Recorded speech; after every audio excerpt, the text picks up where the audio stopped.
Primero, si usted es de los que cree que aquí le predicamos que necesita guardar la Torá para ser salvo, o cree que con Gálatas nos refutará todo lo que enseñamos, o si cree que hebreo, israelita y judío son la misma cosa, o si cree que el antiguo pacto estaba defectuoso, o si se considera cristiano con orgullo y que los que predicamos Torá somos herejes, entonces le invito a que no vea este video. No pierda su tiempo, este mensaje no es para usted. Le doy unos segundos para que busque otro video. Que tenga un buen día. Por otro lado, si usted es de los que sinceramente quieren aprender, pero aún no ha visto identidad quién soy yo según la Biblia, entonces este mensaje sí es para usted, pero también le voy a pedir que deje de verlo y vaya a ver identidad primero. Esa es la clave de todo, le voy a dejar el link en la descripción. Pero antes de que se vayan a ver identidad, quiero decirles que les felicito por su deseo de obedecer al Padre. Mi oración es que sea el Ruach HaKodesh quien les revele la verdad y los estaremos aquí esperando en un rato más. Vayan y sean transformados. Cuando hayan terminado de verlo y de comprobarlo, regresen y miren este mensaje por favor. Shalom. Ok, ahora que ya se aclaró ese asunto, si usted es un hebreo que ya ha cruzado de la muerte a la vida y es una oveja, un israelita de la casa de Efraín que fue injertado en el olivo natural, abra su Biblia, haga sus apuntes y prepárese para aprender. Yo soy Eliud Emanuel Díaz y esto es la hora de la verdad.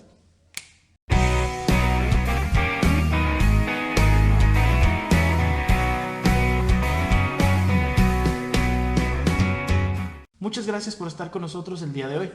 Este episodio le va a ser muy útil si usted es alguien que acaba de conocer la Torá a través de las raíces hebreas, o si usted tiene tiempo y no ha entendido aún muchas cosas, o si desea ayudar a alguien más. Lo que haremos será responder 10 dudas muy frecuentes entre los nuevos creyentes. Hemos recopilado estas preguntas basados tanto en experiencia personal como en los comentarios que ustedes mismos nos han dejado en nuestros videos y en las redes sociales. Le adelanto que será un video largo, pero como cada pregunta es un tema en particular, usted lo puede ir viendo por partes para que sea más digerible. Entonces, empecemos el día de hoy con sus opiniones en el segmento Preguntando se sale de Roma.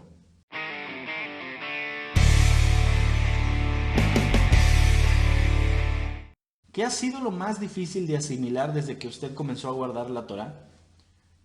Minerva dice, sinceramente todo, empezando con el nombre verdadero, luego el tema de que ya no estamos bajo la ley, el que tenemos que ser hebreos e israelitas para poder ser hijos de Elohim y a la vez que debemos de guardar las fiestas.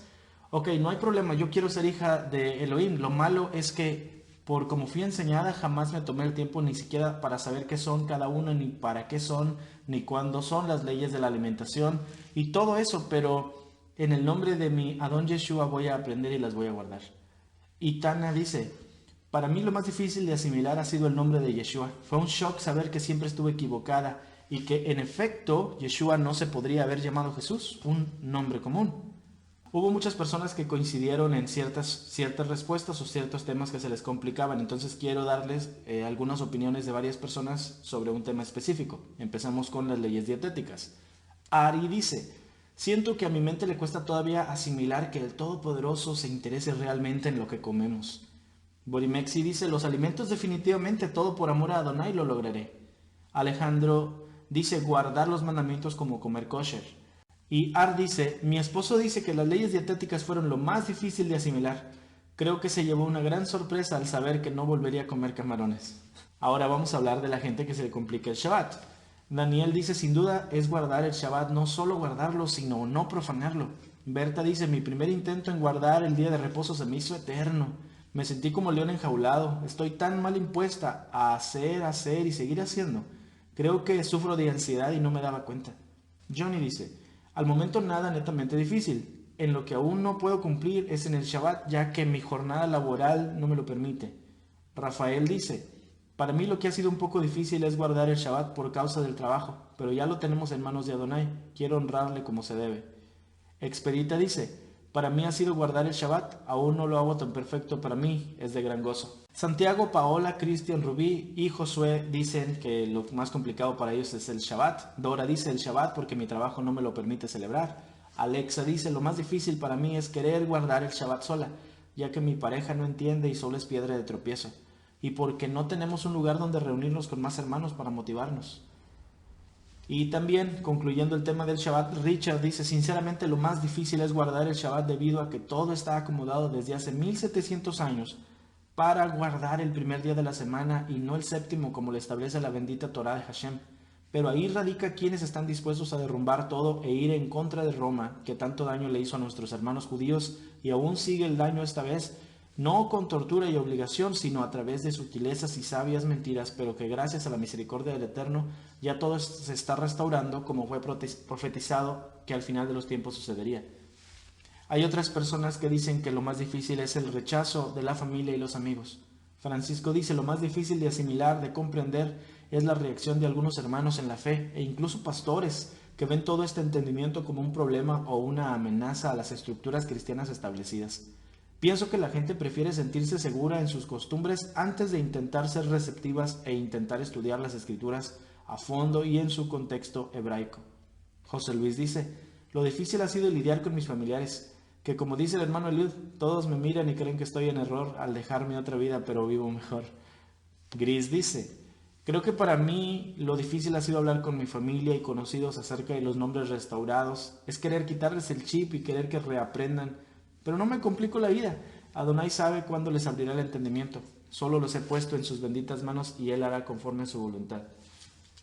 Alicia dice, lo más difícil es el rechazo de aquellos que antes compartían con nosotros, pero se compensa con su consuelo.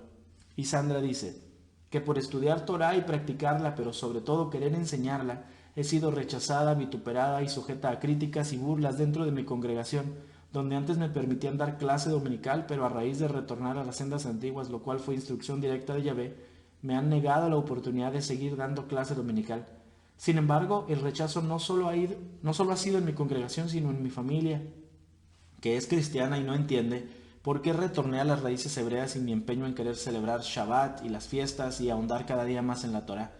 Sin embargo, todo lo que pueda venir por causa del Evangelio y de la Torah será aceptado porque no entienden que amar la Torah se traduce en gran amor que le tengo a mi Creador y a mi Salvador. Por último, Rafael dice que lo más difícil de todo es el darte cuenta que habías sido engañado y que los que te guiaban te estaban guiando mal, no por maldad, sino porque habían sido engañados también. Es el darte cuenta que todo lo que para ti había sido una verdad absoluta en sí solo eran verdades a medias, y lo más difícil de todo es explicar a la gente a tu alrededor que lo que ellos creen es la verdad solo es un espejismo. Bendito sea Eloa Elohim de Israel que tuvo misericordia de nosotros. Muchas gracias por sus respuestas. Les invito a participar en la pregunta de la próxima semana yendo a la pestaña de comunidad de nuestro canal de YouTube y siguiendo las publicaciones en Facebook. Lo que ustedes tienen que decir siempre es importante y le damos gloria a Yahvé por haberles dado experiencia viva para aprender a honrarle mejor. Ahora sí empezaremos a responder algunas de las preguntas más frecuentes que nos hacen los nuevos creyentes. Les adelanto que preguntas muy extensas como la Trinidad, la circuncisión o la Navidad no las vamos a responder aquí, sino que haremos un video específico más adelante. De hecho, el video de la Navidad es el de la próxima semana, para que lo espere. Responderemos entonces de manera relativamente breve, ya que si me extiendo luego se me hace mucho más largo el video, pero trataremos de ser claros. Vamos a la primera pregunta. En este tema englobaré las dudas más frecuentes respecto de la Biblia, entonces las consideraremos como una sola pregunta. La Biblia. ¿Cómo se hizo el canon? ¿Cuál es la traducción correcta? ¿Cómo estudiarla correctamente? Primero, expliquemos qué significa canon. La palabra canon proviene de una raíz que significa caña. En hebreo es gané y en griego es canon. La caña se utilizó para medir y eventualmente llegó a tener el significado de una norma o una regla. Originalmente se utilizó la palabra canon para expresar lo que se llama la regla de fe, la norma por la cual se ha de medir y evaluar. Más tarde llegó a significar una lista o un índice. Esta palabra, aplicada a la Biblia, significa una lista oficialmente aceptada de libros para su inclusión en ella. Quiero dejar bien claro que el canon de la Biblia no se estableció en el Concilio de Nicea por Constantino y los padres de la Iglesia. Para ese entonces ya existía un consenso de cuáles eran los libros sagrados y en cierta forma allí solamente se ratificó. El canon de la Biblia no fue cuestión de un día ni fue regulado por las mismas personas en el mismo lugar. En realidad fue un proceso de muchos siglos que inició con los judíos y terminó con los cristianos. Entonces vamos a ver primero el canon del Tanaj. El Tanaj o Antiguo Testamento comenzó su canonización en el año 450 antes del Mesías y terminó su canonización en el Concilio de Yavne en el 96 después del Mesías, que lo hicieron el Sanedrín del primer siglo. Aunque el Concilio de Yavne fue más una confirmación que una canonización, por causa de que en el tiempo de Yeshua ya se consideraba el Tanaj completo y canonizado. La razón por la cual entonces se tuvo que hacer el Concilio de Yavne por los rabinos judíos de finales del primer siglo fue porque la secta de los saduceos estaban diciendo que la escritura solo debía comprender la Torá.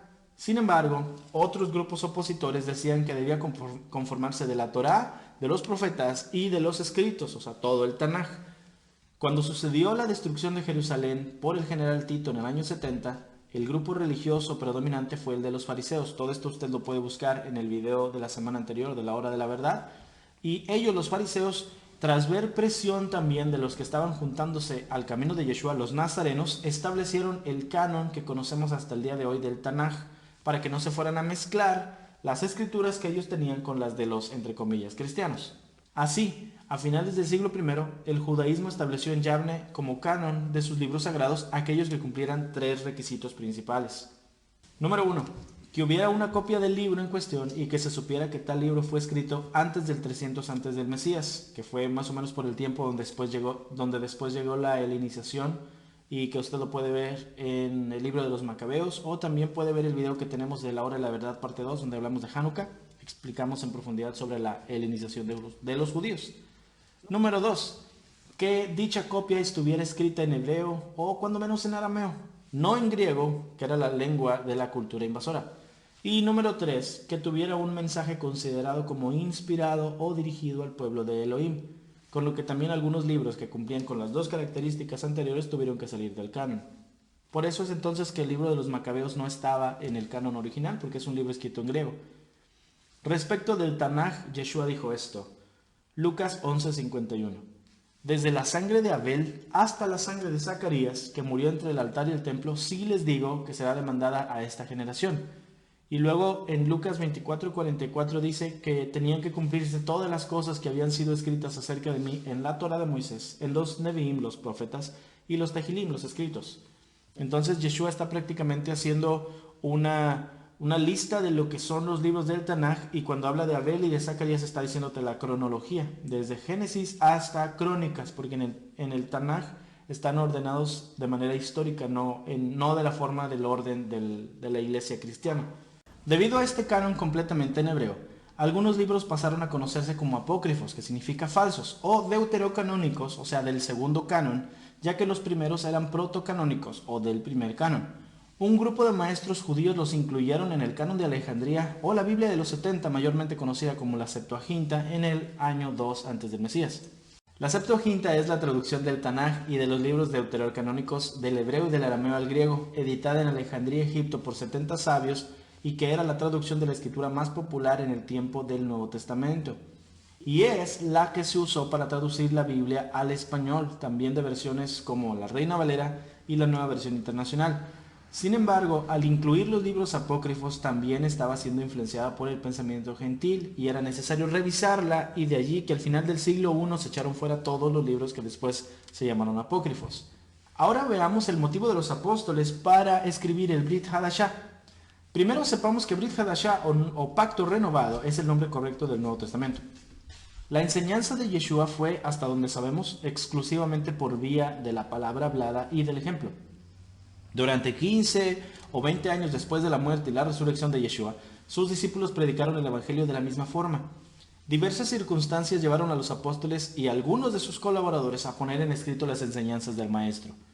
Primero, la amplia región cubierta por Pablo durante sus viajes misioneros hizo que debiera comunicarse por escrito con algunas de las congregaciones que tenían problemas o planteaban dudas. Los primeros libros del Brit Hadashah en escribirse probablemente fueron las epístolas a los Gálatas y la primera a los tesalonicenses. Otras epístolas, como las dirigidas por Pablo a los romanos y a los efesios, fueron motivadas por el deseo de exponer con claridad las creencias y las prácticas cristianas. Segunda a los tesalonicenses 2:15 dice: Así que, hermanos, estén firmes y conserven las doctrinas que les fueron enseñadas, ya de palabra, ya por carta nuestra. Segundo, La necesidad de proveer registros de los hechos y dichos de Yeshua. Eso llevó a la composición de los evangelios, comenzando por el de Marcos, cuyo contenido se vincula tradicionalmente con la enseñanza oral del apóstol Pedro. Lucas 1:1. Puesto que muchos han decidido reunir los relatos históricos acerca de las cosas que se han cumplido entre nosotros y que nos han sido preservadas y transmitidas oralmente por los que desde el principio fueron testigos oculares y maestros de la Torá, también yo he sido inspirado a escribírtelas en orden, habiendo investigado exactamente cada una de las cosas y partiendo de fuentes absolutamente confiables, para que seas confirmado en la grandeza de la verdad en la que has sido instruido.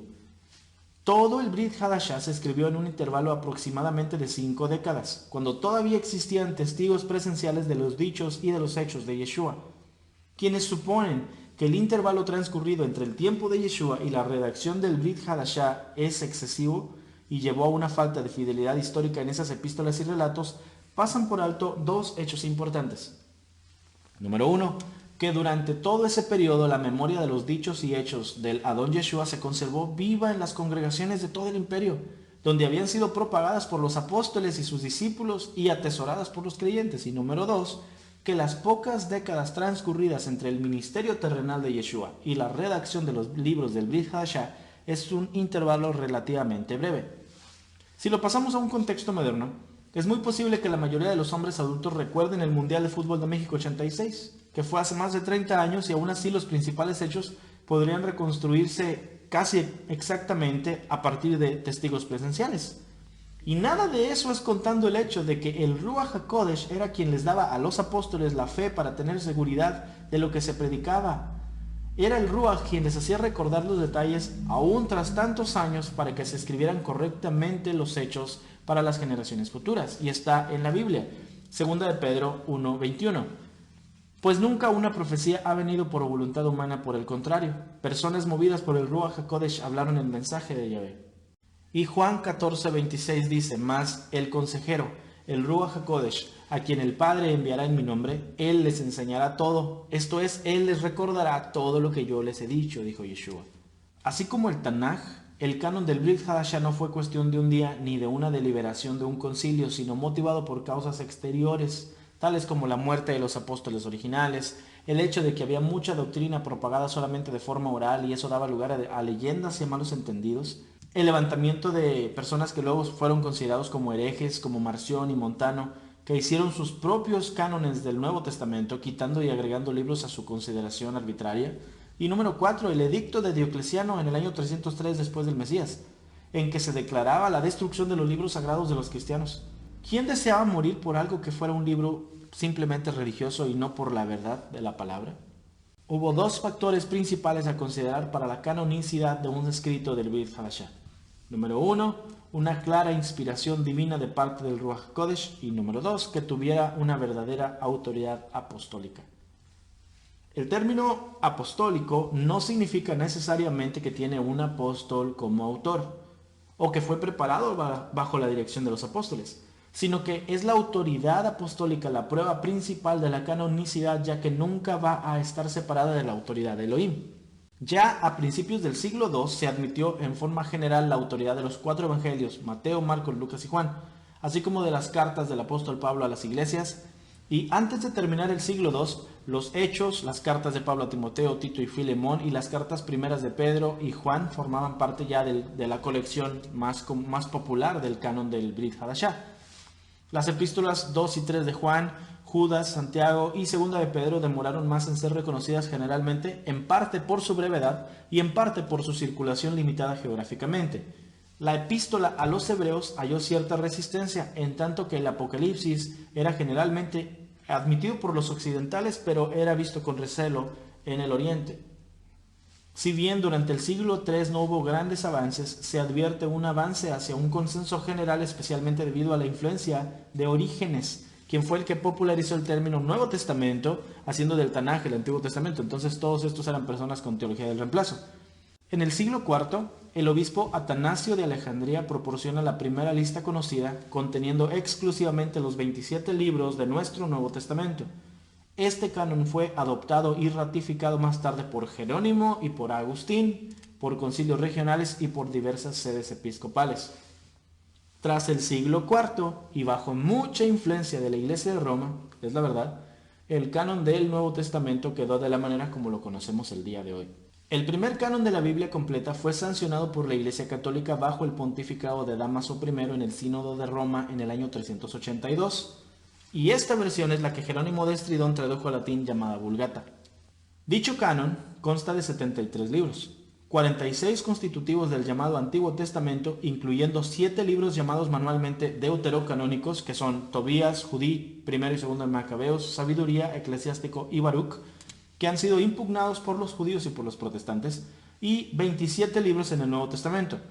Este canon fue confirmado en el Concilio de Hipona en el año 393 y ratificado en el Concilio III de Cartago en el año 397 y en el Cuarto Concilio de Cartago en el 419. Cuando los reformadores protestantes lo impugnaron, el canon católico fue nuevamente confirmado por medio de una declaración dogmática definida en la cuarta sesión del Concilio de Trento en el 8 de abril de 1546. Las definiciones doctrinales del Concilio de Trento no fueron reconocidas ni asumidas por muchos protestantes, surgidos a partir del siglo XVI, ni por distintas denominaciones vinculadas al protestantismo surgidas a partir del siglo XIX. Es por eso entonces que las iglesias protestantes tienen menos libros que las iglesias católicas. El canon de las Biblias cristianas ortodoxas es aún más amplio que el canon de las Biblias católicas romanas, e incluye el Salmo 151, la oración de Manasés, el libro tercero de Esdras, el libro tercero de los Macabeos. En adición a estos, el libro cuarto de Esdras y el libro cuarto de los Macabeos figuran asimismo como apéndices en muchas importantes versiones y ediciones de la Biblia cristiana ortodoxa. Habiendo visto todo lo que vimos ya del canon de la Biblia, vamos a otra parte dentro de la misma cuestión original. ¿Cuál es la traducción correcta? Bueno, esa pregunta es muy común, me la hacen bastantes veces al día.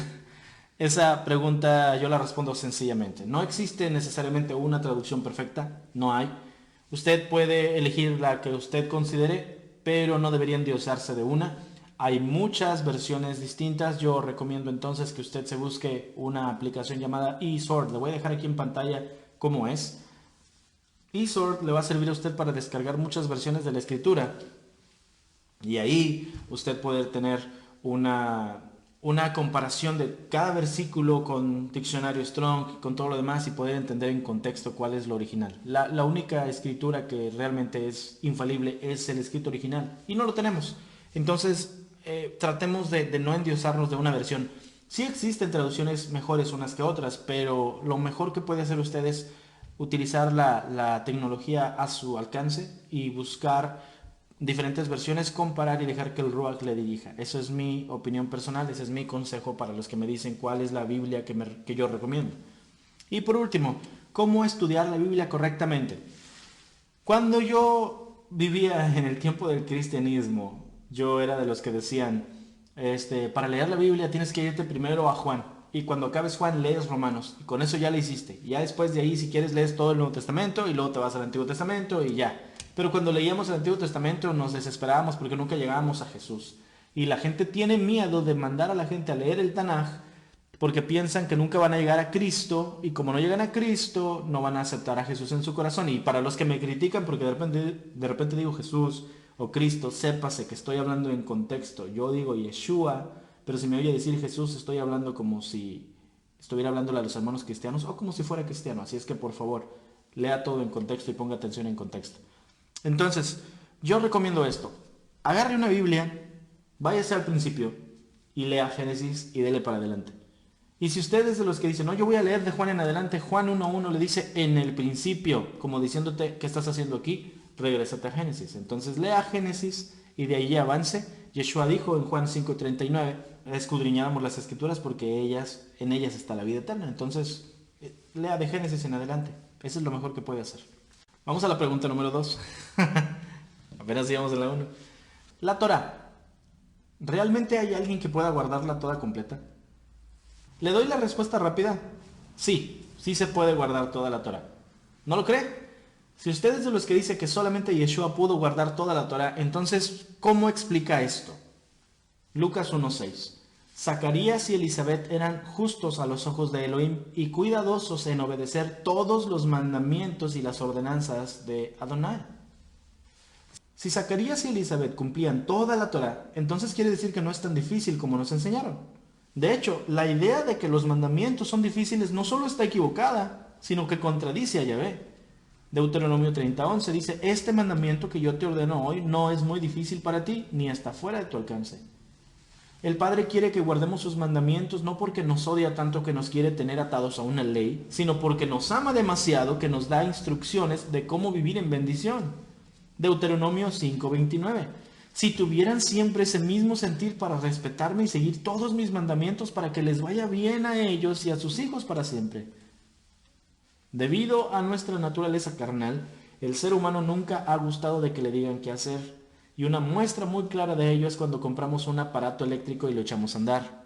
Lo primero que hace la mayoría de la gente es dejar de un lado el instructivo, ya que nos consideramos lo suficientemente inteligentes para poder armar y hacer funcionar el aparato que adquirimos. La única manera en que usemos ese instructivo es solo si de repente llegamos a sentirnos perdidos, y eso si aún lo conservamos y no está tirado en la basura.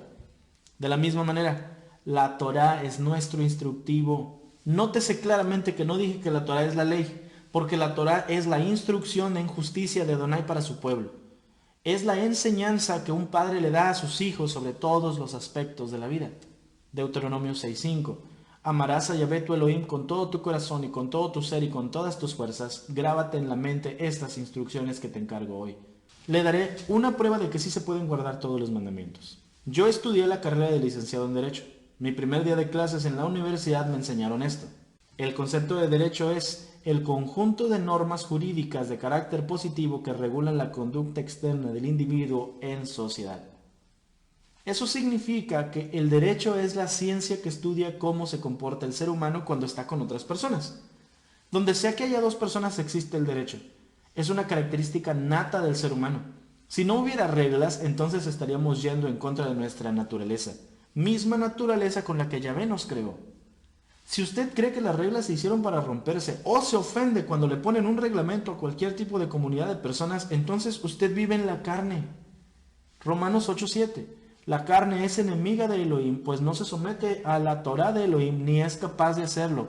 Los que viven según la carne no pueden agradar a Elohim. Si usted no puede acatar reglas, entonces nunca entenderá la Torá, ya que la Torá es el derecho de Yahvé. El conjunto de normas divinas escritas por el dedo de Yahvé que regulan la conducta no solo externa sino interna de los individuos en nuestra relación con Elohim y con los demás. Está entonces en la misma naturaleza del hombre el poder obedecer la Torá. Lo antinatural es el no guardar los mandamientos. Y le digo lo más sorprendente y lo que la gente que se opone a la Torá nunca ha logrado entender. Óigame claramente, aunque no cumpla con todos los mandamientos, usted de todas formas puede estar guardando toda la Torá. Vuelvo a mi ejemplo del derecho. En el conjunto de leyes de una nación existen muchos tipos de reglamentos para todos los aspectos de la vida de tal país. Por ejemplo, el derecho civil, penal, laboral, agrario, mercantil, constitucional, militar, internacional, privado, muchos más. Entonces, a menos que usted se desempeñe en alguno de esos ámbitos, los derechos que rigen a tales entornos no se le aplicarán a usted. Y eso no quiere decir que usted ya está incumpliendo toda la ley de su país. Cada país tiene una constitución política de donde se derivan todas las demás disciplinas del derecho de tal nación. Usted está llamado a guardar lo que la constitución de su país dice y será la misma constitución la que le dirá cuando usted esté en alguno de los ámbitos específicos. De la misma manera, la Torá es la constitución del pueblo de Elohim. Es la misma ley para todo natural y extranjero que sea parte de Israel. Pero de ella se derivan leyes para los sacerdotes, para los levitas, para los reyes, para si hay templo, para las mujeres, para los hombres, para los trabajadores, para los patrones, para los que viven en Israel, para los que tienen tierras, para los que tienen ganado, etc. Si usted no es sacerdote, entonces no está ordenado a practicar las reglas de los sacerdotes, mismo con todos los otros aspectos que mencioné. Así que cualquiera que dice que necesitas guardar los 613 mandamientos, no solo no sabe que eso de los 613 no es bíblico, sino que tampoco tiene la menor idea de cómo funciona el derecho, tanto en la tierra como, mucho más importante, en el reino de Yahvé. ¿Sabía usted que Yeshua guardó toda la Torá, pero no practicó todos los mandamientos? Obviamente, porque Yeshua no era mujer, por lo tanto los mandamientos de la menstruación no se le aplicaban a él. Tampoco era un ganadero, ni un dueño de tierras, así que tampoco se le aplicaban esos. Y no estoy tratando de salirme por la tangente para no guardar tales preceptos, estoy tan solo explicando por qué es que Yahvé dice claramente que su Torah es sencilla de obedecer.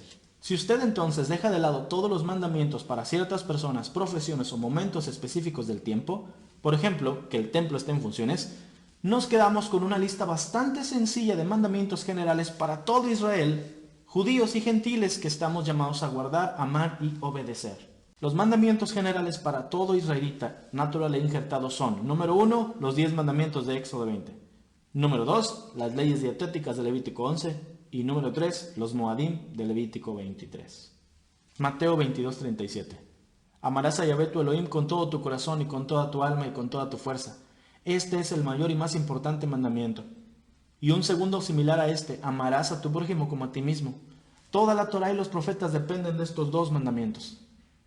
En ese pasaje Yeshua está haciendo una cita directa de Deuteronomio 6:5, y cuando dice que de estos dos mandamientos depende toda la Torá y los profetas, no significa que ya la Torá se abrogó. Yeshua está diciendo las dos categorías de los mandamientos de la Torá, y usted los puede ver bien específicos en los 10 mandamientos principales. Número 1, los que regulan nuestra relación con Elohim, o sea, por ejemplo, los primeros 4 mandamientos y todos los que se derivan de ellos. Y número 2, los que regulan nuestra relación con los demás, del mandamiento 5 en adelante. Por último, la particularidad de los mandamientos generales de Éxodo 20 es que si usted guarda uno de esos, automáticamente ya está guardando todos los que se le derivan. Por ejemplo, no cometerás adulterio es un mandamiento que si usted no lo rompe, entonces ya todos los preceptos establecidos sobre acostarse con la mujer de su padre, de su hermano o de su vecino no se le aplican a usted. Así que, mostrémosle al Padre nuestro amor obedeciendo sus instrucciones de buena gana. Cualquiera que desprecie sus mandamientos no es su hijo, no importa cuánto le esté declarando eso en público. Hebreos 12:7. Si soportan la disciplina, Elohim los trata como a hijos. Porque ¿qué hijo es aquel a quien el Padre no disciplina? Pero si se les deja sin disciplina, de la cual todos han sido participantes, entonces son bastardos y no son hijos. Leyes dietéticas. ¿De verdad a Elohim le interesa lo que comemos? Una vez más, la respuesta rápida es sí, sí le interesa. De no haber sido así, nunca habría dejado los preceptos de Levítico 11 y Deuteronomio 14. Es importante aclarar algo a lo que muchos no le han puesto atención, sin embargo. No es correcto decir alimentos limpios y alimentos sucios, ya que a los animales impuros Elohim jamás les dijo alimentos. Entonces, los únicos que entran en la categoría de alimentos son los animales puros como el pollo, la res, el cordero, el pescado con aletas y escamas, entre otros. En este video no voy a entrar en profundidad sobre por qué debemos comer animales limpios, eso ya está de más, porque está en la Torah, deberías hacerlo, sino solamente refutaré algunas citas que la gente utiliza para decir que ahora pueden comer bien a gusto carne de puerco o camarones. Marcos 7:19 dice Yeshua, porque no entra en su corazón sino en el estómago y se elimina, declarando así limpios todos los alimentos. Para empezar, la frase que dice que declaró limpios todos los alimentos está en paréntesis, lo que significa que fue un agregado posterior a la escritura original. Por otro lado, Yeshua no podría venir a hacer limpios todos los alimentos, ya que para empezar, todos los alimentos son limpios. Como ya dijimos, la escritura nunca le dice alimentos a los animales impuros. Por último, aun si así fuera, Yeshua no podría declarar limpios todos los, entre comillas, alimentos, porque eso iría en contra de la Torá, y él claramente dijo que no vino a cambiar ni a abrogar la instrucción del Padre. ¿Qué le parece si lo leemos en otra versión? Marcos 7:19. Porque no entra en su corazón sino en su estómago y sale a la letrina, purificándose así todos los alimentos. Quiere decir que en realidad se está refiriendo al proceso digestivo, no estaba diciendo que ya todos los alimentos eran limpios. Otra cita, Hechos 10:9.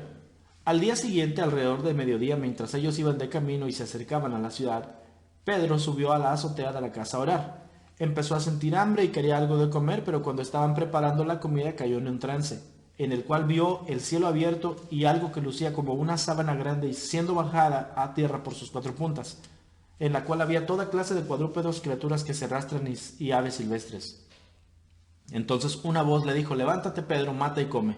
Pero Pedro dijo, no, Adón, absolutamente no, yo nunca he comido alimento inmundo o común. La voz le habló una segunda vez, deja de tratar como inmundo lo que Yahvé ha limpiado. Esto sucedió 3 veces e inmediatamente la sábana fue llevada al cielo. Para empezar aquí, esta es una visión. Por lo tanto, debe interpretarse como cualquier otra visión en la Escritura. Esto es lo que yo no puedo entender. Esta es la única visión en la Biblia que todos toman de manera literal. Así que, si se tomara de manera literal y creemos que Pedro ahora podía comer de cualquier tipo de animal, debemos también creer que la visión de José, donde se le inclinaban las espigas, se cumplió cuando fue al campo y anduvo buscando espigas inclinadas. O que los egipcios tuvieron que andar buscando 7 vacas flacas comiéndose a 7 vacas gordas. O que los 4 jinetes del Apocalipsis sí andarán volando por los aires. Y por cierto, mucha gente cree que eso sí va a ser cierto. Era una visión. De la misma manera que Yeshua no rompería la Torah para hacer limpios todos los animales, Yahvé tampoco va a romper su propia Torah para decirle a Pedro que coma puerco. Y lo más impresionante es que el cristianismo sigue creyendo que ya puede comer animales impuros a pesar de que Pedro nos dio la interpretación de la visión. Hechos 10:27. Él, Pedro, les dijo: ustedes están conscientes que para un hombre que es judío, tener estrecha asociación con alguien que pertenece a otro pueblo o venir a visitarle es algo que sencillamente no se hace. Eso no está en la Torah, eso eran mentiras heredadas de Pedro. Pero Yahvé me ha mostrado que no llame a otros hombres comunes o inmundos. Ahí no dijo, pero el padre y yo estábamos comiéndonos bien a gusto unos camarones y ahí pensé, pues a lo mejor le debo predicar a los gentiles. No estaba diciendo eso, él entendió claramente que esos animales se referían a los gentiles. ¿Con cuál motivo Yahvé distraería a Pedro de posiblemente la más importante revelación de ese tiempo respecto de predicar el evangelio a los gentiles, todo el contexto de Hechos 10? Instándola a romper su propia Torah comiendo animales impuros. Solo alguien que no conoce al Padre podría pensar que le estaba instando a pecar. Pedro mismo reconoció que se trataba de personas. Él, y no la Torah, le llamaba inmundos a los gentiles y no les predicaba, pero Yahvé quería llevar su mensaje a todo el mundo. Por eso Pedro respondió que ya no podía llamar inmundo a ningún hombre. Por último, y solo para mostrar qué tan en serio habla Adonai sobre no comer animales inmundos, veamos lo que hará cuando vuelva a la tierra a traer juicio. Isaías 66:16. Porque Yahvé juzgará con fuego y con su espada a todo hombre, y los muertos de Yahvé serán multiplicados. Los que comen carne de cerdo y abominación y ratón juntamente serán talados, dice Yahvé. El Shabbat. ¿Cómo puedo guardarlo si trabajo el sábado? Primero hay que establecer que el Shabbat inicia desde el viernes al anochecer y termina el sábado al anochecer. Así que Shabbat y sábado no son la misma cosa. Shabbat significa descanso. Si quieres saber todo sobre el Shabbat para empezar a guardarlo, le invito a que vea nuestra serie Shabbat, el día de reposo. Le voy a dejar el link aquí en la descripción. Ahora, la pregunta es sencilla de responder.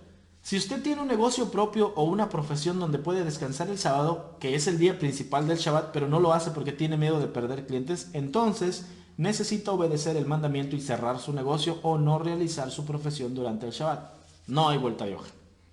Lo más difícil viene cuando usted tiene un patrón que le exige trabajar el sábado.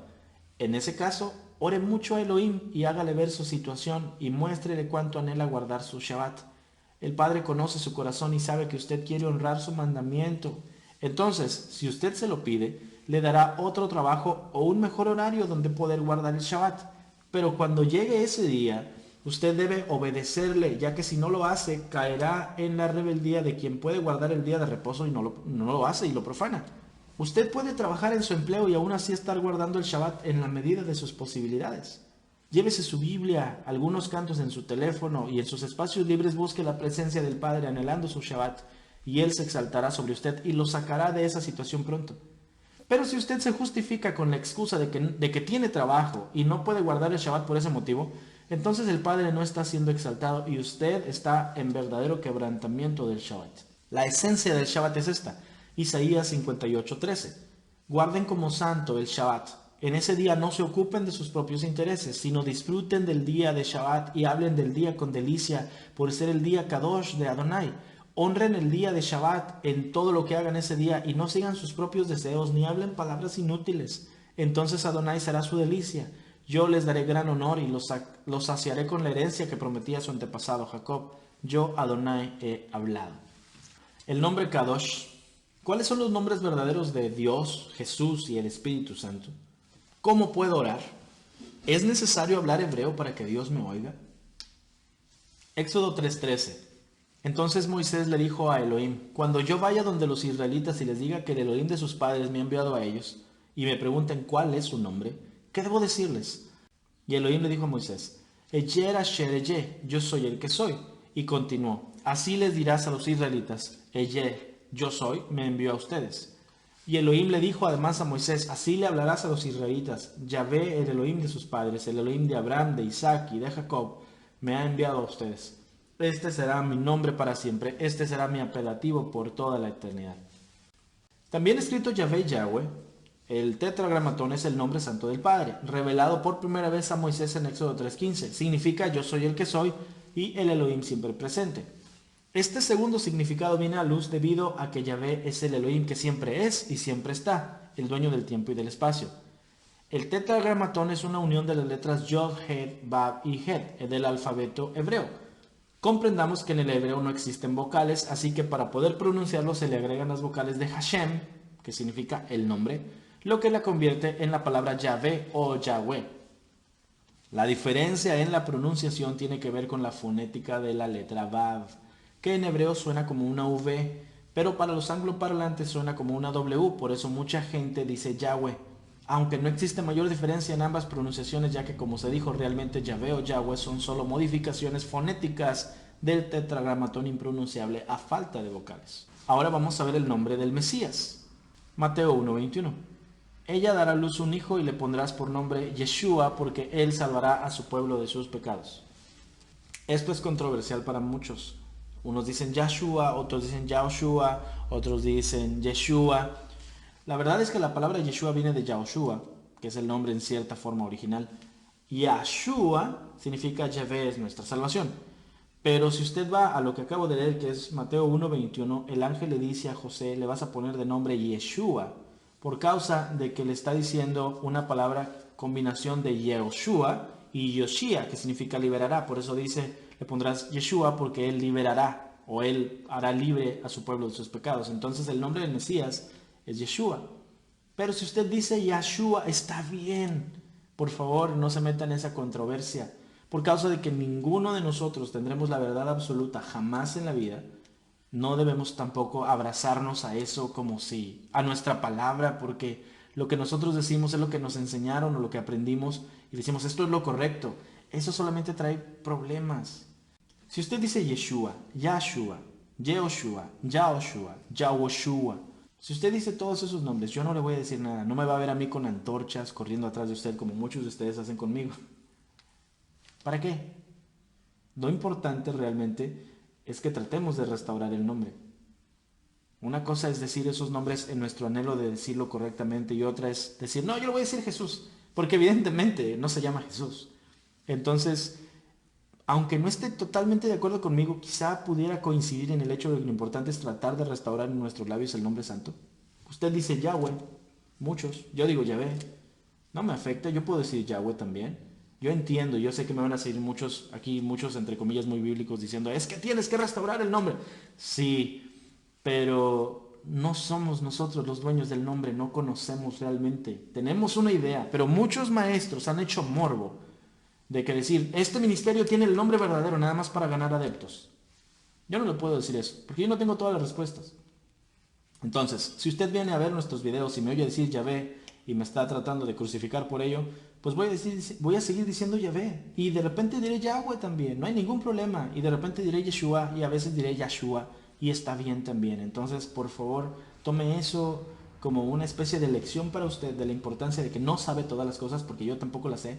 La verdad no la tenemos todos. Entonces, seamos humildes en todo. Posiblemente usted tiene más razón que yo, estoy seguro que es muy posible que sí. Pero en afán de poder ayudar a los más nuevos, su servidor no se va a meter en esas controversias. Aunque usted no quiera estar de acuerdo conmigo, está bien, no hay ningún problema, podemos seguir adelante. ¿Está bien?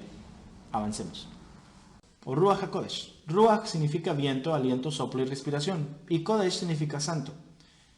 Traducido literalmente como viento santo, Ruach HaKodesh es el nombre del Espíritu Santo de Adonai. En todas las escrituras siempre se refiere como un tipo de aliento, entonces por eso la palabra Ruach. Si usted nunca lo ha dicho, se dice Ruach HaKodesh.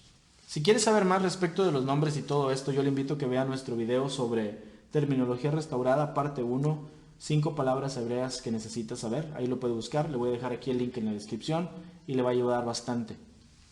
Otra pregunta que nos hacen muy seguido es ¿cómo orar? Es muy sencillo, usted ore al Padre en el nombre de Yeshua con la dirección del Ruach HaKodesh. Así de sencillo.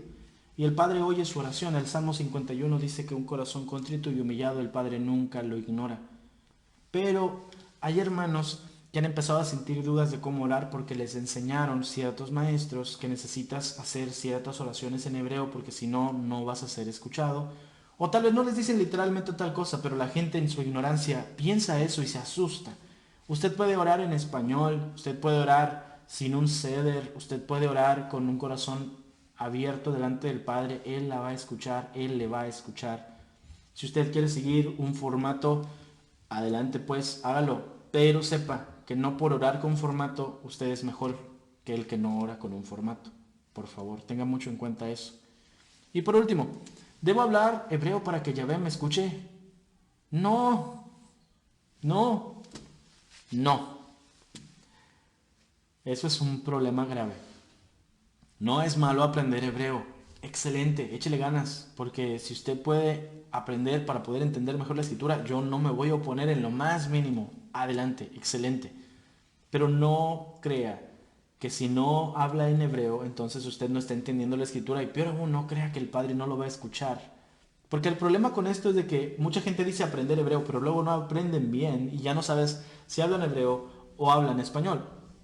Entonces, el que puede estar aprendiendo hebreo, inténtelo más. Búsquele, aprenda, es muy bueno. Si usted tiene la posibilidad, no se cierre la posibilidad.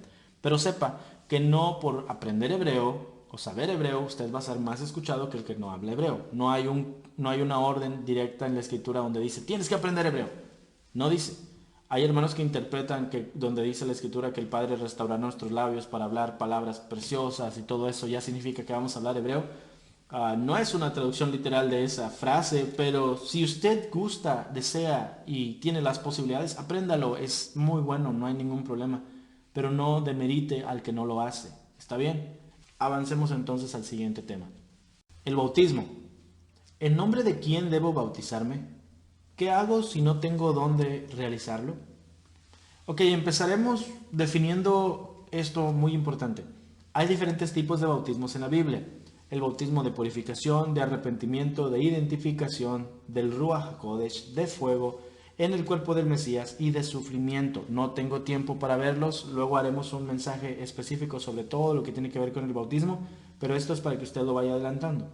También es importante dejar claro que el acto del bautismo en hebreo se llama mikvah, que literalmente significa aguas vivas. Son las aguas preparadas para el bautismo de una persona. En el judaísmo y en muchas denominaciones cristianas, la mikvah es una pila con agua con el requisito de que sea agua corriente. También se le llama mikvah al baño ritual que tomaba una persona de acuerdo a la Torá para estar limpio de impurezas físicas como enfermedades o emisiones de fluidos corporales. La forma correcta de realizar la purificación es haciendo tevilá, que es la inmersión completa del cuerpo en las aguas bautismales para obtener pureza espiritual o demostrar un cambio de vida. Es importante entonces que entienda usted que hay gente que dice mikvah y hay gente que dice tevilá, ¿ok? No son necesariamente la misma cosa. Mikvah es la pila donde se bautiza la gente o se sumerge la gente y tevilá es literalmente el acto de sumergirse. Entonces, si usted escucha que dicen vamos a hacer tevilá, es correcto, significa ir a sumergirse. Pero mikvah es la pila y también se le dice mikvah a todo en sí el proceso. Entonces está correcto, es mikvah o tevilá. Nada puede expresar el concepto de purificación, transformación, nueva identidad, muerte al pasado y una nueva vida como el bautismo. Es literalmente hacerse un hebreo al entrar a las aguas. Es debido a ello que la tevilá, o sea, sumergirse en la mikvah, se convirtió en el requisito visible del creyente para unirse formalmente a la congregación de Yeshua. Simbolizaba un verdadero compromiso con Yahvé, el abandono del viejo hombre y la experiencia de la regeneración y el nuevo nacimiento en Yeshua. Marcos 16:16. El que creyere y fuere bautizado será salvo, mas el que no creyere será condenado. Así como la fe y el nuevo nacimiento hacen que uno se convierta en hijo de Elohim delante de Elohim, la mikvah hace que uno se convierta en hijo de Elohim formalmente delante de los hombres. El sumergirse no imparte la liberación del pecado en Yeshua, solo simboliza lo que ocurrió previamente. Es la representación más exacta de la purificación de nuestra alma y nuestro nacimiento de lo alto. Sin embargo, no es lo que nos provee de justificación o salvación delante del cielo. Las iglesias cristianas cometen el error de no bautizar a las personas inmediatamente después de su conversión al Mesías, por miedo a que esa persona se desvíe del camino.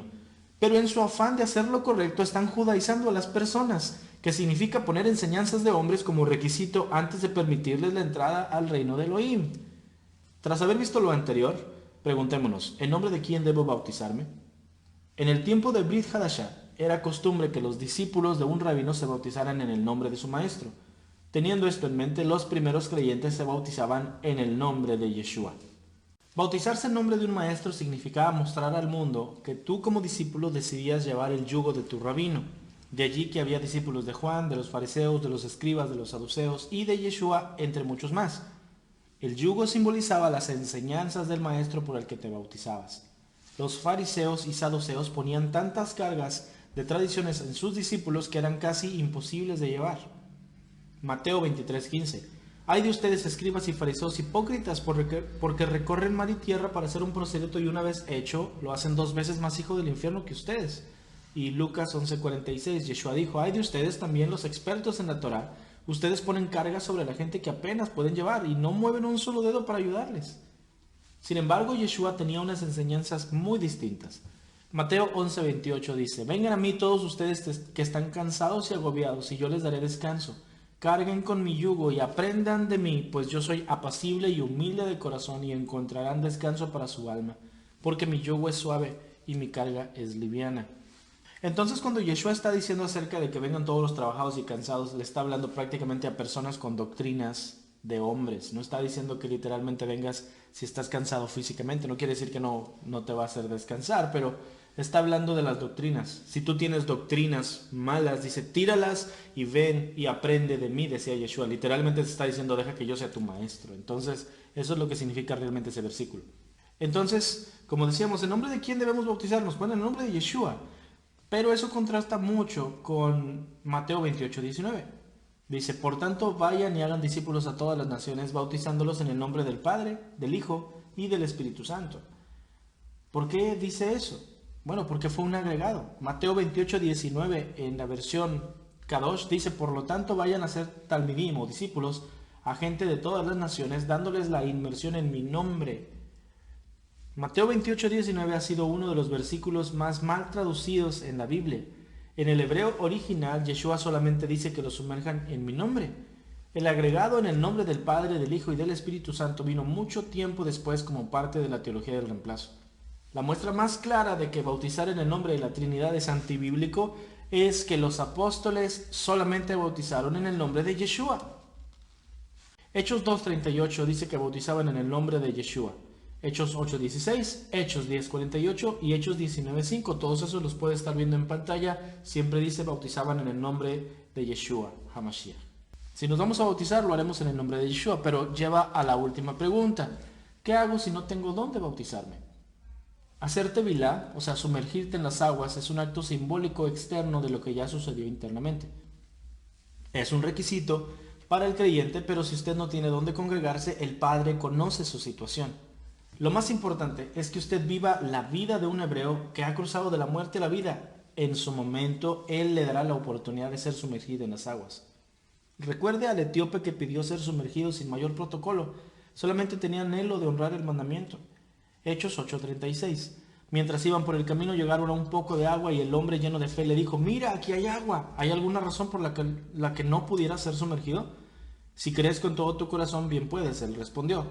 Creo que Yeshua HaMashiach es el hijo de Yahvé. Entonces ordenó que el carruaje se detuviera y ambos, Felipe y el hombre lleno de fe, bajaron al agua y Felipe lo sumergió. Siguiente tema. Aprendizaje. ¿Cómo saber cuáles maestros puedo escuchar? Deuteronomio 13:1. Cuando se levantare en medio de ti profeta o soñador de sueños y te anunciare señal o prodigios, y si se cumpliere la señal o prodigio que él te anunció, diciendo, vamos en pos de dioses ajenos que no conociste y sirvámosles, no darás oído a las palabras de tal profeta ni a tal soñador de sueños, porque Yahvé tu Elohim te está probando para saber si amas a Yahvé tu Elohim con todo tu corazón y con toda tu alma. En pos de Yahvé tu Elohim andarás, a él temerás, guardarás sus mandamientos y escucharás su voz. a él servirás y a él seguirás.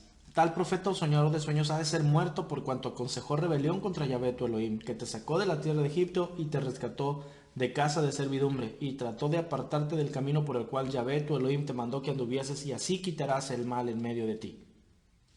Deuteronomio 13 era la prueba máxima para identificar al Mesías.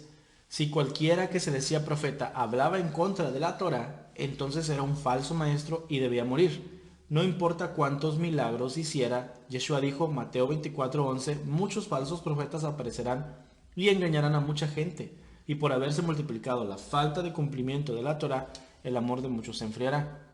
Segunda de Pedro 3:15 dice, nuestro amado hermano Pablo les ha escrito según la sabiduría que se le ha dado. Él habla de estas cosas en todas sus cartas, en las cuales hay algunas cosas difíciles de entender que los indoctos y los inconstantes tuercen, como lo hacen también con las otras escrituras, para su propia destrucción. Así que ustedes, amados, ya que saben esto de antemano, tengan cuidado, no vaya a ser que se desvíen por el engaño de los sin ley y caigan de su firmeza. Así es que, si usted escucha maestros que le dicen que no debe guardar la Torá, porque eso es de los judíos, usted está escuchando maestros que son indoctos e inconstantes, y usted terminará desviándose y rompiendo Deuteronomio 13, que significa que ese es un falso maestro y usted también lo va a estar siendo. Judas 1:4 dice, les digo esto porque algunas personas que no tienen a Elohim se han infiltrado en sus iglesias diciendo que la maravillosa gracia de Elohim nos permite llevar una vida inmoral. La condena de tales personas fue escrita desde hace mucho tiempo, pues han negado a Yeshua, el único amo y Adón. Entonces ve usted que cualquier maestro que diga que la Torá no es para nosotros es un falso maestro. Entonces, tal vez es sencillo decirle que no escuche gente que le dice que la Torá es nada más para los judíos.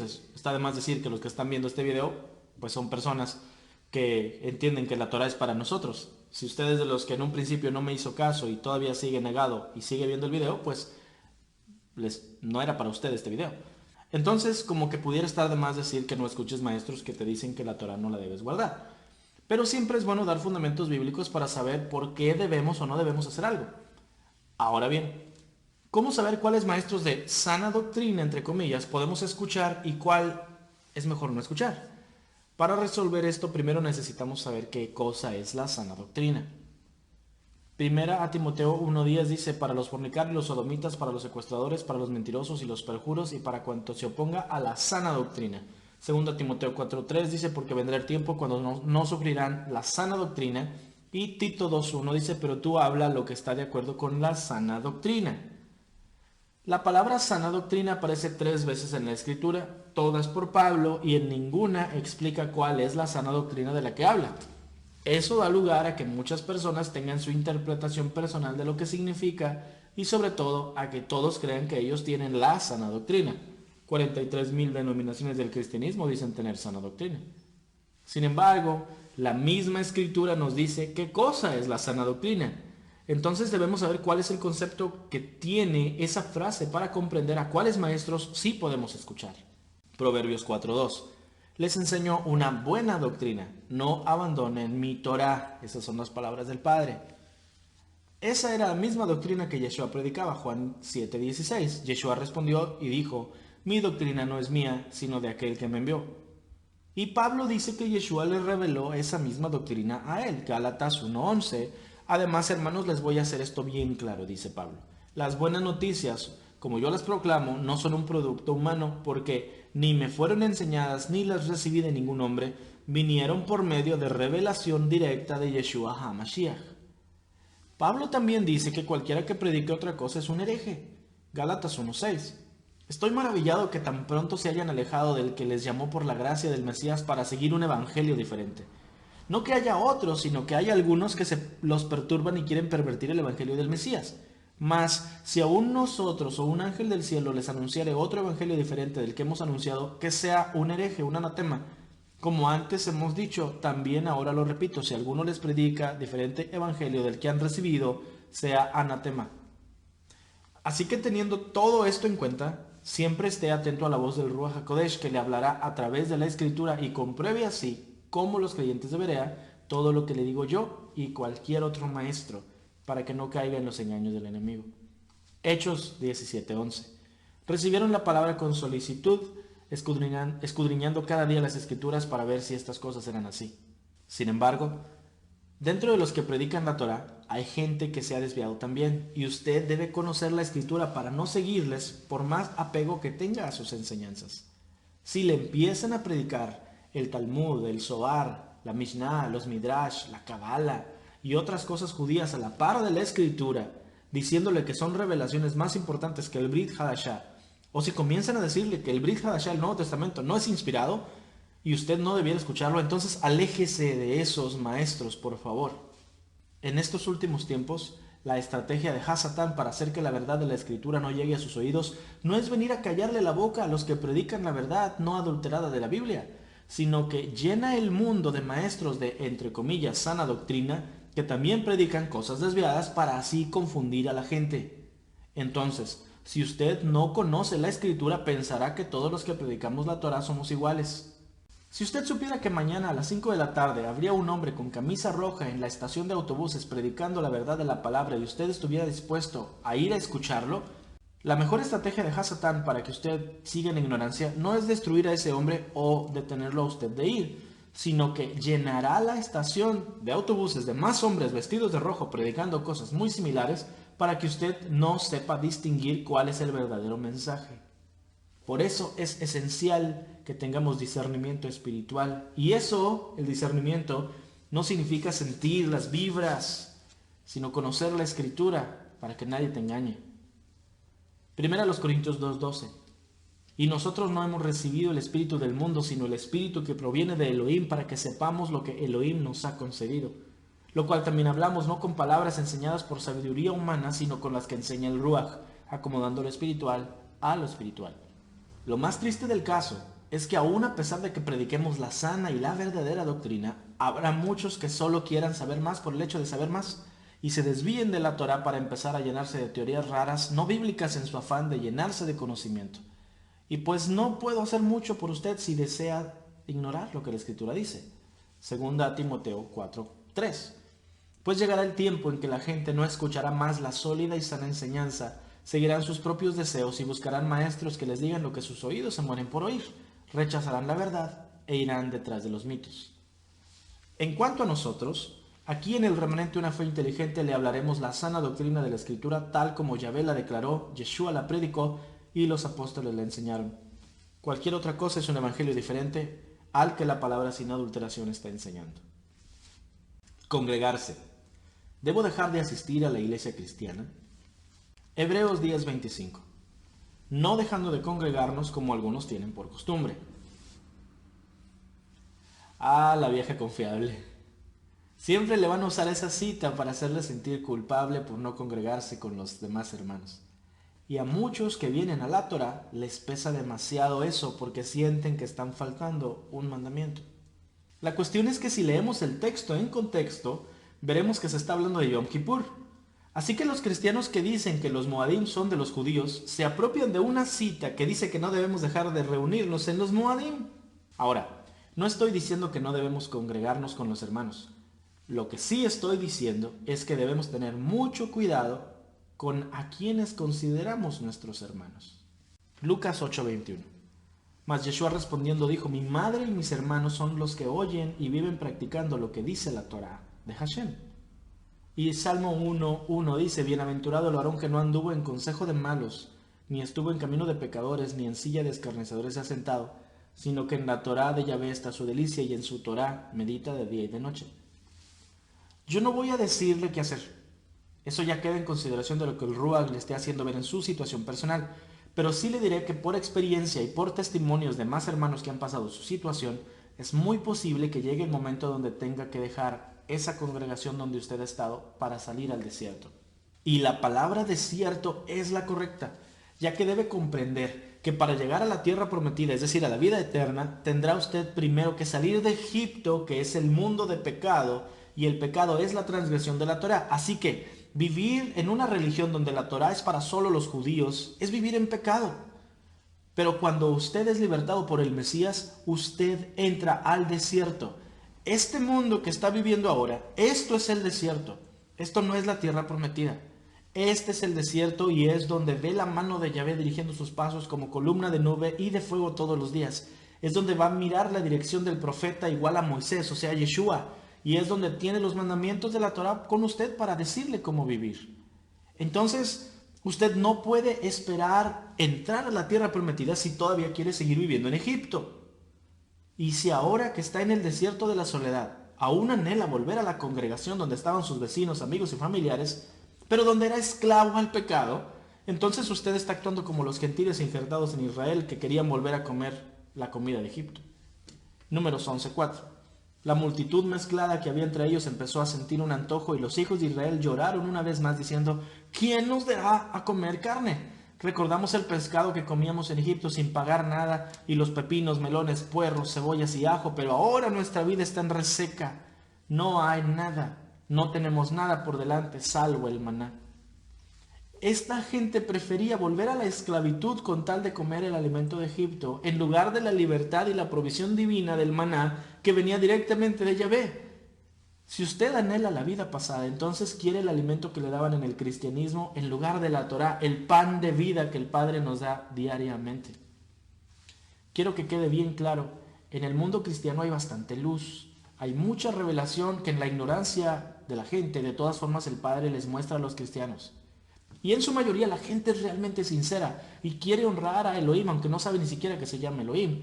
El problema es que también hay mucha oscuridad, muchas tinieblas en cuanto a doctrinas equivocadas que no solamente no se exhiben, sino que se predican con orgullo. Cosas como el decir que la Torah es nada más para los judíos, la Navidad, la Semana Santa, la Santa Cena. Y entonces tenemos que recordar lo que Pablo dijo. Segunda a los Corintios 6:14.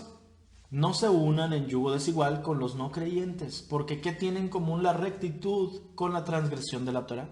¿Qué compañerismo tiene la luz con las tinieblas? Y Proverbios 6:23 dice: porque la mitzvah es una lámpara, y la Torá es la luz, y las reprensiones que enseñan son camino de vida. Juan 3:19 dice: y este es el juicio, que la luz vino al mundo, y los hombres amaron más las tinieblas que la luz, porque sus acciones eran malas. Porque todo el que hace lo malo odia la luz y no viene a la luz para que sus acciones no sean expuestas. Pero el que practica la verdad viene a la luz para que sus acciones sean manifestadas que han sido hechas en Elohim. Efesios 5:8 dice: porque en otro tiempo ustedes estaban en tinieblas, eran tinieblas, mas ahora son luz en el Adón. Anden como hijos de luz y no tengan nada que ver con las obras infructuosas de las tinieblas, sino más bien repréndanlas. Segunda de Juan 1:9, y esto es muy importante que lo escuche. Todo el que se aparta y no permanece en la enseñanza, la doctrina del Mesías, no tiene a Elohim. El que permanece en la enseñanza, en la doctrina, éste tiene al Padre y también al Hijo. Si alguien va a ustedes y no lleva esta enseñanza, no lo reciban en casa, ni le digan Shalom, porque el que le da la bienvenida participa de sus malas obras. Este último versículo es bastante controversial, ya que parecería que estamos diciendo que no debes hablarle a nadie que no practique la Torah. Sin embargo, tenemos que comprender esto en contexto. Una cosa es tener conocidos y saludarles y ser cordial, y otra muy distinta es ya tener una comunión en confianza con ellos, sobre todo para adorar al Padre juntos. Si, como ya lo dijimos, la doctrina del Mesías es no abandonar la Torah, y usted quiere tener comunión de adoración con personas que no comparten tal doctrina, entonces usted y esa persona sí van a estar en un verdadero yugo desigual. Así que a esas personas ustedes no pueden considerarles hermanos en la fe. ¿Quiere decir eso que ya no puedo hablarle a nadie de los hermanos que antes veía en la iglesia? No necesariamente. Eso lo vamos a ver en la siguiente pregunta. Evangelizar. ¿Cómo puedo compartir mi fe? Juan 6:44. Ninguno puede venir a mí si el Padre que me envió no le trajere. Hechos 2:47. Y Adonai añadía cada día a la iglesia los que habían de ser salvos. Juan 6:37. Todo el que el Padre me da vendrá a mí, y el que a mí viene no le echo fuera. ¿Puede usted notar cómo siempre se hace mención de que es el Padre quien envía a la gente que debe ser añadida al cuerpo del Mesías? Hay una total equivocación en pensar que debemos ir a salvar a todos. Eso es imposible de hacer. Debemos predicarle a todos. Pero solamente aquellos a quienes el Padre ha predestinado para salvación son los que van a escuchar y obedecer el mensaje. Nuestro trabajo no es convencer a todo mundo y desgastarnos porque no nos hacen caso. Nuestro trabajo es conocer verdaderamente la palabra con experiencia para predicar con poder, y entonces el Ruach hará la obra que a él le corresponde. Cuando usted comprenda eso, entonces podrá ser mucho más efectivo para predicar el mensaje de la Escritura. ¿Quiere decir entonces que no debemos salir a predicar? ¡Claro que no! Usted puede ir a todos lados y llevar el mensaje si el Padre le está dirigiendo a hacerlo. Lo que quiero decir es que no debe hacerlo porque sí, sino como una dirección específica del Ruaj en su vida. Veamos el ejemplo de Pablo y Bernabé. Hechos 13:1. En la iglesia que estaba en Antioquía había profetas y maestros. Mientras ministraban a Adonai y ayunaban, el Ruaj HaKodesh dijo: apártenme a Bernabé y a Saulo para la obra que los he llamado. Entonces, después de ayunar, orar y haber impuesto las manos sobre ellos, los enviaron. Ellos, pues, enviados por el Ruaj HaKodesh, descendieron a Seleucia y de allí se embarcaron para Chipre. Y esta dirección del Ruaj la debe usted buscar para evangelizar a cualquier persona, no nada más para irse al otro lado del mundo. Entonces, su círculo más cercano, su familia, sus amigos, son las personas a las que usted está llamado a evangelizar. Por lo cual, usted necesita una verdadera dirección del Ruaj sobre cómo actuar. No puede solamente aventarse a decirles que todo lo que hacen está equivocado y ya. Recuerde quién fue el que le abrió los ojos a usted. Ese fue Elohim. Pero para que sus ojos fueran abiertos, usted tuvo que estar en una búsqueda por la verdad. Mientras sus familiares y amigos sigan cómodos, todo lo que usted les diga no les va a hacer mayor diferencia. Al contrario, pensarán que usted está tratando de juzgarlos, que se cree mejor que ellos, que ya se volvió loco y muchas otras cosas. Lo que usted necesita hacer es separarse de ellos un poco y orar mucho. Y cuando llegue el momento correcto, ellos lo van a buscar a usted para preguntarle por qué se salió de la iglesia o qué es lo que ha estado aprendiendo. Y esa es la oportunidad que el Padre le está dando. Ahí es donde debe poner en ejercicio todo lo que ha aprendido. Sea sabio, pida la dirección del Ruaj para reconocer cuándo debe hablar y cuándo quedarse callado. Habiendo dejado claro ese aspecto, la pregunta surge: ¿cuál es el mensaje inicial que puedo dar a alguien para que conozca la verdad de la Escritura? Mi recomendación es que usted predique identidad. En mi experiencia personal, el Padre me abrió los ojos a la claridad de su palabra cuando comprendí que yo como gentil fui injertado en Israel por causa de que por predestinación soy de la casa de Efraín. Predicar sobre el Shabbat, el nombre o los Moadim, si bien son cosas preciosas y súper esenciales, no son lo más recomendable para iniciar, ya que mientras la gente siga en la idea de que ellos son gentiles, nunca entenderán la importancia de guardar la Torá, que es dada solo a Israel. Por eso es que siempre predico primero identidad. Recomiendo también que usted tenga bien comprendidas las 7 leyes de Pablo, porque son el camino hebreo de la salvación. Es decir, el proceso de cómo pasa una persona de la muerte a la vida. No digo que tiene que decirle a una persona todas las leyes, sino que usted debe saber reconocer en cuál parte del proceso está la persona a la que usted desea compartirle, para que así sea más sencillo lo que usted quiera decirles. Si usted toma tiempo para aprender y experimentar en su propia vida el poder de la Torah, entonces el Ruach dirigirá siempre sus pasos a la persona que deba ser agregada. Por último, y nunca menos importante, no se desespere y no se apresure a predicar cuando usted mismo tiene dudas. Si en su afán de que todos conozcan lo que está transformando su vida, usted va y les predica sin mucho fundamento, le va a salir contraproducente. Mi recomendación es que se llene de la palabra y de experiencia, para que no solo conozca mental y teóricamente las cosas, sino que las haya vivido y sepa cómo el Ruach realmente transformó su vida y así pueda hablar con el ejemplo. Yo tardé 3 años en empezar a predicar el mensaje que transformó mi vida, porque antes de ello, cada vez que quería predicar, me encontraba con que de repente tenía que volver a empezar mi aprendizaje con algo nuevo. Entonces, es mi consejo que usted se nutra de alimento espiritual y de experiencia, porque ello le va a ayudar para ser más efectivo. Comunión. ¿Cómo iniciar un grupo en casa? Si usted predica la palabra a las personas que el Padre le está enviando a predicar, Él será quien le provea de una congregación. Y entonces usted tendrá la responsabilidad de que lo que ha aprendido lo ponga en práctica. En este tema veremos algunos puntos prácticos sobre qué hacer cuando ya tenemos personas viniendo a nuestra casa a recibir el mensaje. Primero, sepamos que los primeros creyentes se reunían en las casas, así que es totalmente bíblico reunirnos así. Hechos 5:42. Y día tras día en el templo y de casa en casa no cesaban de enseñar y proclamar que Yeshua es el Mesías. También, cuando tenían sus reuniones había un orden y todos estaban llamados a participar con lo que el Ruach les estaba motivando. 1 Corintios 14:26. Pues que cuando ustedes se reúnan, unos pueden cantar alabanzas, otros pueden comunicar una enseñanza o una revelación o hablar en otro idioma o una interpretación, pero todo debe hacerse para edificación.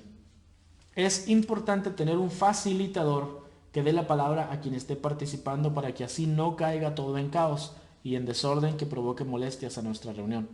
Primera los Corintios 14:33 dice, porque Elohim no es un Elohim de confusión, sino de shalom.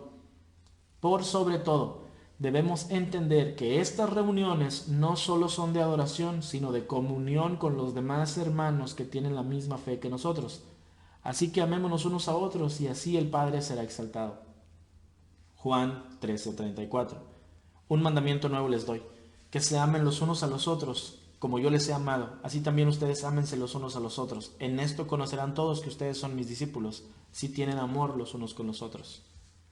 Si usted está abriendo las puertas de su casa porque ya pasó todo el proceso que hemos dicho en este video, felicidades y ánimo. Siga adelante, porque quien le abrió los ojos a usted lo está usando para abrir los ojos de los demás. Isaías 52:7. Cuán bellos son sobre los montes de Israel los pies de aquel que trae buenas noticias proclamando Shalom, trayendo buenas noticias de buenas cosas anunciando Yeshua y diciendo en Sión, tu Elohim es Rey.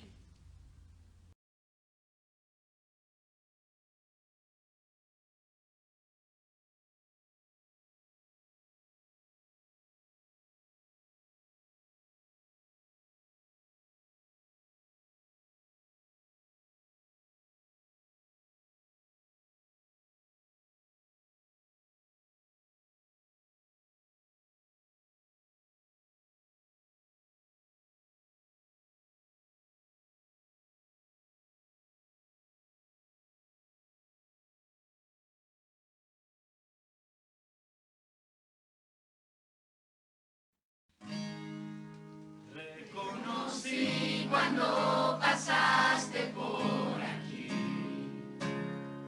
y aunque mis ojos no miraban, te sentí. Oír tus pasos demandaban toda mi atención. Era el momento de tomar acción. La gente hablaba de mi condición fatal, y tú decías que todo estaba en tu plan, pues para este día y esta hora estoy aquí. Tu gracia derramaste sobre mí. Baruch Haba Shem Adonai, donde no había salvación ahora hay. Bendito es el que el Padre envió y que los ojos nos abrió. Usaste algo ordinario para hacerme ver, y de repente todo lo pude entender.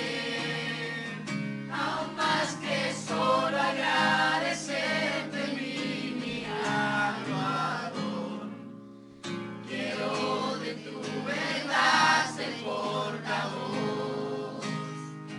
Baruch Haba Shem Adonai,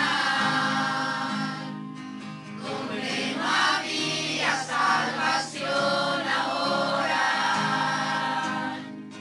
Bendito es el que el Padre envió y que los ojos nos abrió. Y aunque los que dicen tener la verdad te negarán y me den la espalda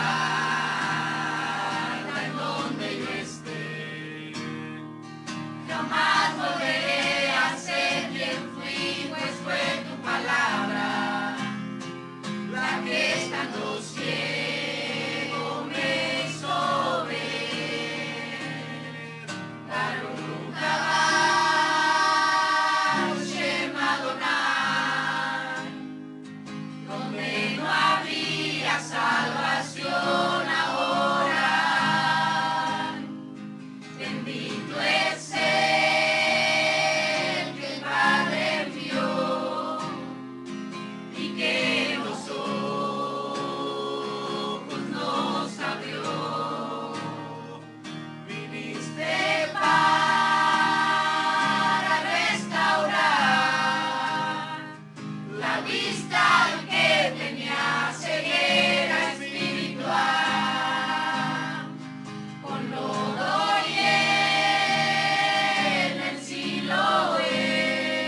Ya nos vamos a despedir. Le agradezco por haber visto este largo video y le pido que lo comparta con sus amigos, por favor.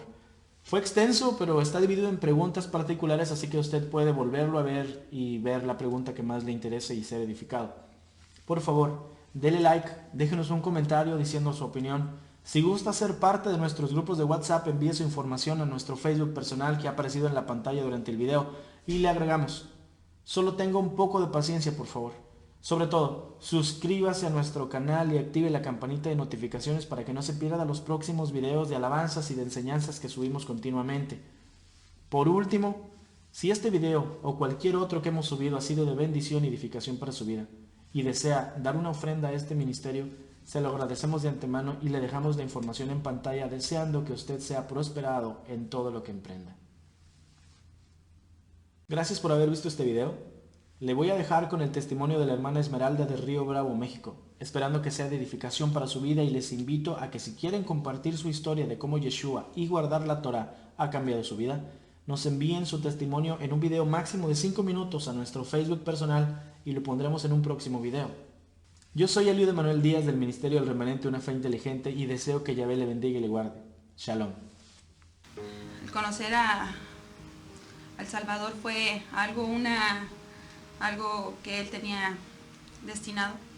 Yo soy viuda y cuando quedé viuda, pues no tenía que comer, no tenía nadie. Nosotros aquí vivimos solo, hablo de mi hijo y yo, y pues no había nada. Entonces recuerdo que ese día lloré en la mesa, debajo de la mesa del comedor, porque no había que comer. Y mi hijo se había quedado dormido porque no había leche. De hecho tenía desnutrición. Y bueno, entonces estaba perdida, no sabía qué hacer. Más sin embargo, me acordé de que había alguien superior a nosotros y que nos ama. Le dije que necesitaba que me ayudara porque no sabía cómo, no sabía a dónde ir, no sabía nada, solamente sabía que existía. Y él empezó a tratar conmigo y fui a una iglesia y a otra y le llegué a conocer y leía su palabra y muchas cosas no las entendía, otras sí. Y llegué al punto de enamorarme mucho del Creador. Fui maestra de dominical porque me gustan mucho los niños, creo que son unas pequeñas personas que son muy sinceras, y fui maestra de la dominical, más sin embargo en las iglesias a las que asistía todo era vano, era mentira, pedían dinero, para mí era mucha la carga porque yo estaba estudiando en la universidad, tenía que pagar la escuela de mi hijo, tenía que pagar la casa, tenía que suplir el alimento, y en todo ese tiempo el Padre me mostró que Él era mi sustento. Él hizo infinidad de cosas y viví de pura gracia, de puro amor, de pura fe. Me ayudó tanto, más sin embargo mi corazón se estremecía porque cuando saludaba a un hermano sentía la hipocresía, la sentía como cuando uno siente que va a llover, cuando siente el aire, y decía, ¿por qué si conocen tu palabra? ¿Por qué mienten? ¿Por qué no eres sincero? ¿Por qué no tienen tu espíritu? ¿Por qué no nos amamos como dices tú? Y no podía acercarme porque como yo era viuda, pensaba que a lo mejor no podía acercarme mucho porque pues no quería que malinterpretaran que cualquier cosa en la mente del ser humano es pecaminosa, y no quería hacer eso. Entonces sentía que entre tanta fiesta, entre tanto alboroto, celebrábamos una cosa tras otra, y aquello era más que alimento, era una carga que vivíamos para para todo menos para el Padre. Había tiempo para las fiestas, menos para el Padre. La congregación se animaba a imponer el pino, pero no a alabar al Padre. Cuando decían necesitamos que den gracias, y todos se avergonzaban, nadie quería levantar la mano, nadie leía la palabra, y yo decía ¿por qué? ¿Por qué? ¿Por qué? Yo siento algo tremendo. Entonces leía yo a Jeremías y decía aquí en Jeremías 20:9 dice: y dije, no me acordaré más de él, ni hablaré más en su nombre. No obstante, había en mi corazón como un fuego ardiente metido en mis huesos. Traté de sufrirlo y no pude. Así sentía yo el corazón. Y salí también mal de la iglesia. No quise ya ir porque era un montón de mentiras. Era un montón de mentiras. Y me alejé. Y le dije, no, es verdad, no existes y déjame en paz. Y entonces me alejé de él, no oraba ni nada, porque llegué a creer que él no existe, que no existía. Y en la fábrica donde yo trabajo como ingeniero, al subirme al transporte, ahí encontré a un hermano que se sentó a mi lado y me dijo, ¿ya no va a la iglesia, hermana? Y le digo, no. La voy a invitar. Y le dije, todos los lugares son iguales, no, ya no quiero saber nada, no me importa. Y entonces me dijo, mire, vaya, y me dio la dirección. Y bueno, quedó así. Entonces estaba una tarde haciendo de comer y pues estaba haciendo de comer y esa palabra estaba en mi mente y me acordé que decía, ¿será posible que dejes a todo Adonai? Y entonces dije, voy a apagar la lumbre, vamos. Y le dije en ese momento a mi hijo, ¿quieres ir a la iglesia? Y pues él dijo, sí, vamos. Entonces los encontré, entré a este lugar y vi a mi hermano Rafa que levantaba su mano cuando estaba cantando. Y vi que la hermana Santa estaba predicando y en otras congregaciones no tenemos permitido eso. Vi que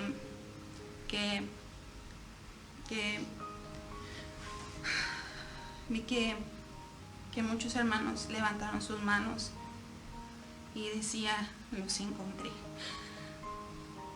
Los encontré, los encontré. Y yo decía, los encontré, los encontré.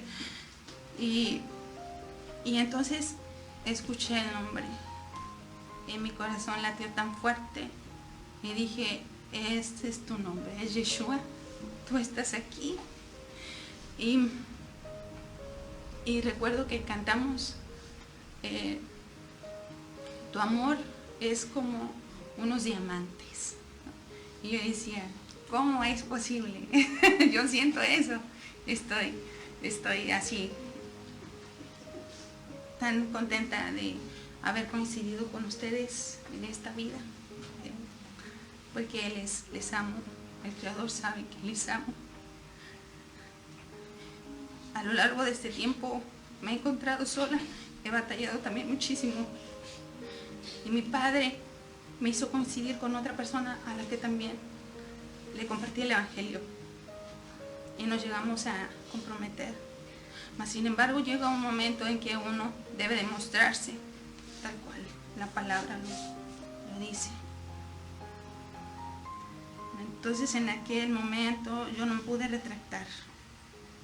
Y si mi padre dice que no debemos celebrar ni ser como el mundo, cosas que no están establecidas en su palabra, no lo vamos a hacer.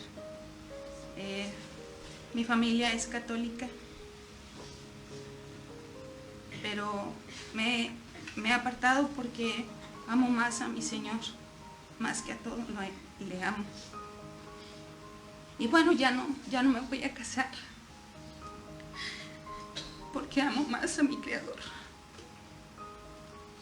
Le amo tanto hasta el punto de que tengo tanto celo, tanto celo.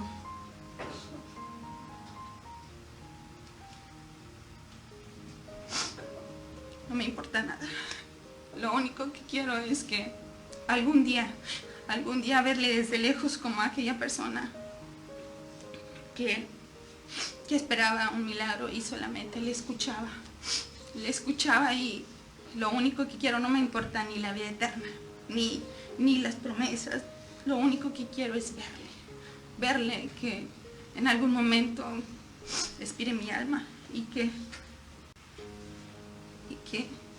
le pueda ver de lejos y por fin saber que Él me creó y ver a mi amado. Él es mi amado. Y bueno, así conocí a Yeshua HaMashiach, mi Salvador, y a Yahweh, mi Padre. Y les conozco a ustedes y a ustedes también, a quien va a ver esto. Que el Altísimo les bendiga y pues es todo lo que tengo que decir.